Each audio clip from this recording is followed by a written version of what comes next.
Hello friends, let us discuss something called as scope rules for variables and identifiers in this video.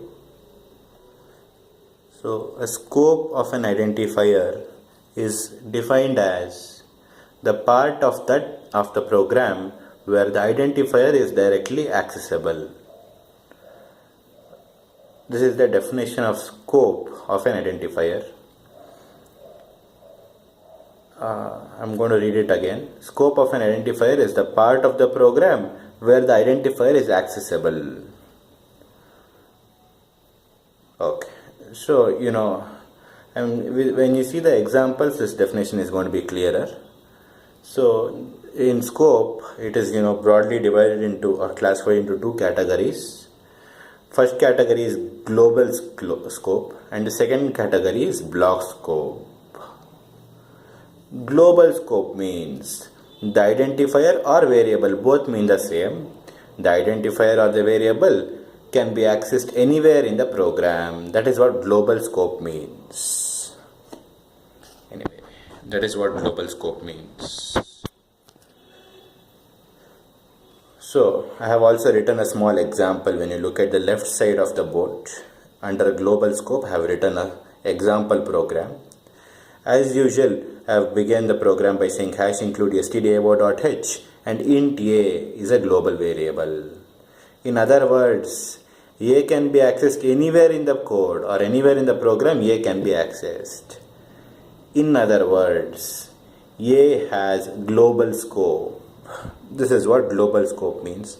Then as usual, I have accessed a in the main function and also in the user defined function also I have accessed the global variable a. So this is what global scope means. Global scope of an identifier means that identifier can be accessed anywhere in the program. In other words, that identifier would be a global variable. Okay. Let us move on to the second category in scopes for identifiers, which is block scope. Block scope means within a particular block that variable would be recognized. So let us see the definition. First of all, I have written the definition for a block, for those who have missed my previous lectures. A block is nothing but a set of statements enclosed within, flower brackets or curly braces. That's what I have written. So whatever sentences or statements are there between the curly braces, that together is called as one block.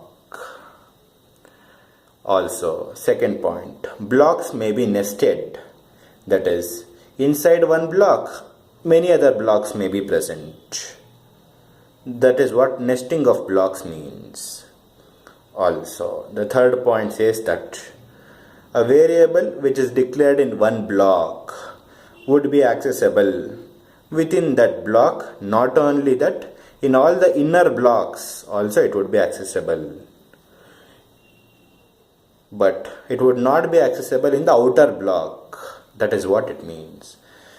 So, example for this, if the statement is not completely convincing, then I have also written the example for the block scope.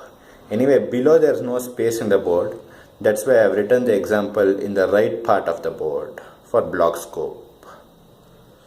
I would be, going through that program. So I request you to please go through the statements, these three statements under block scope, so that the program would be completely clear to you. Anyway, so let us go to the program.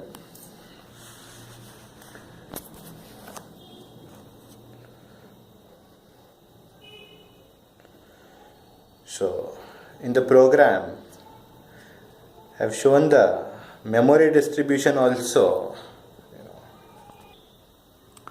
In the program, at the top right corner, I have shown the pictorial representation for the internal memory, whatever happens, that I have shown in the top right corner. Anyway, I would be beginning my code as usual by saying hash include stdio.h.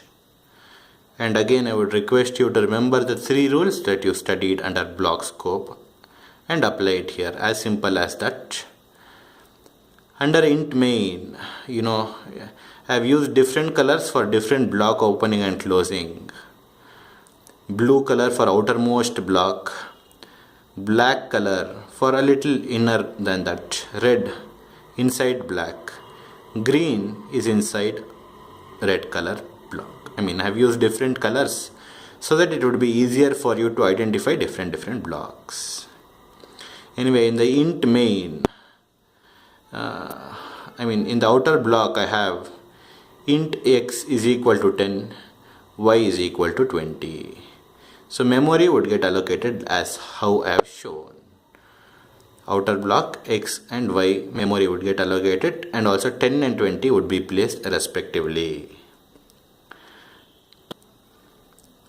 After which I am opening another curly braces, which means another inner block, in which I am trying to print x and y.